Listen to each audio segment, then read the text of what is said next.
Don't do it. Don't put your home on the market until you hear this, because 2025 is nothing like the market we've seen before. Alright, let's keep it real. Here's what we are going to cover today. First, why selling in 2025 feels so tough. Second, the biggest mistakes I see sellers make this year. And third, the 3 things you absolutely need to nail if you actually want your home sold. So stick with me, because if you are thinking about listing this year, this could save you a lot of stress. Before we dive in, I'm Maggie. This year, our real estate team has already closed over 130 deals, totaling more than 170 million in sales. Whether you are buying, selling, or investing, we're here to help. First, let's talk about why selling a home in 2025 feels so tough. Across the US, listings are way up. Redfin reports over 2.1 million homes on the market, about 10% more than last year. And homes are taking longer to sell, averaging 47 days compared to just a month a few years ago. Now, let's talk about Seattle. Here, inventory has jumped 30% overall, and on the east side, some areas are up 50%. 2 summers ago, buyers were fighting with multiple offers. And this summer, most homes are sitting, and buyers know they can negotiate. So if you are a seller, the challenge is clear. More homes, pickier buyers, and tougher competition.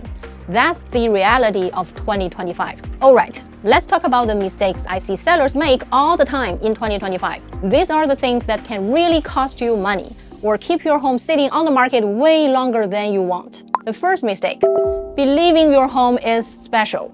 Sellers often tell me, "My place is nicer than the one down the street, so it should sell for more." But buyers don't see it that way. They are comparing your home against every other listing they can tour, often 5 or 10 at a time. Upgrades to your value like hardwood floors or custom cabinets might not matter as much to them.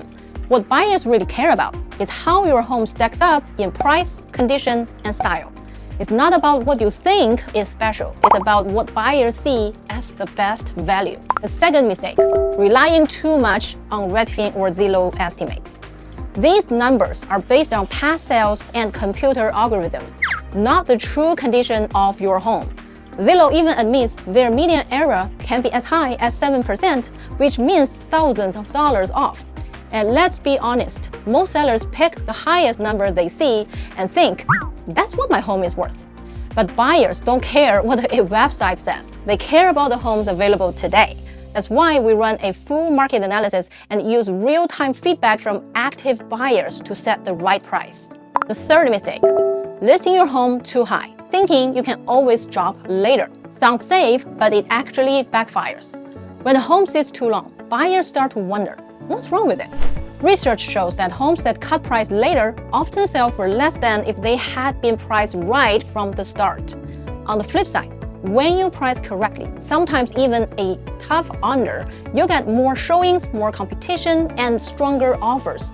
The goal isn't to test the market. The goal is to attract buyers fast and make them compete for your home. Mistake number 4, skipping the prep work. Some sellers say, I'll just give the buyer credit instead of fixing things.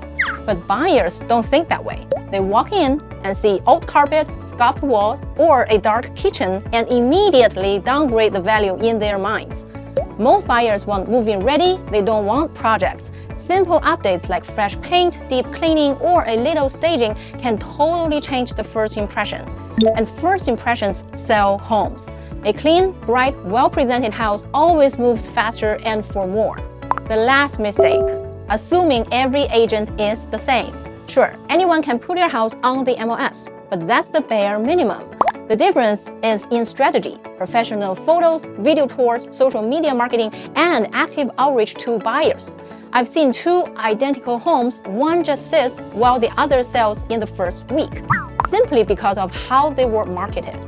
The right agent or team doesn't just list your house, they create demand for it, and that can make a huge difference in both speed and price. So, after hearing all this, you are probably wondering, okay Maggie, then what actually works? It really comes down to 3 things: pricing, presentation, and marketing. First, pricing has to be spot on. Overpricing is the #1 reason homes don't sell. We've sold 130 homes and listed over 50 properties this year alone. And because we know both the buyer and seller side, we can price homes based on the real numbers buyers are paying right now. Second, presentation matters. This is the first impression buyers get. Light, colors, cleanness, staging, it all adds up. We've had homes sell twice as fast just from a quick refresh. And because we've got stagers, contractors who work closely with us, our clients always get priority service. And finally, marketing has to be strong. MLS is just the starting point. Today, buyers are on YouTube, Instagram, even TikTok. For one luxury listing, we brought an ice cream truck into the neighborhood. It turned into a community event and pulled in tons of potential buyers. That's the kind of creative, data-driven marketing that makes a real difference. So yeah, selling in 2025 isn't easy, but it's not impossible. It all comes down to pricing, presentation, and marketing. Nail those three and you'll be way ahead of most sellers out there. If you're even thinking about selling, drop me a message or comment below. I'll tell you exactly what your home could sell for right now. And of course, don't forget to like and follow so you don't miss my next tip on selling smart in this market. I'm Maggie. I'll see you next time.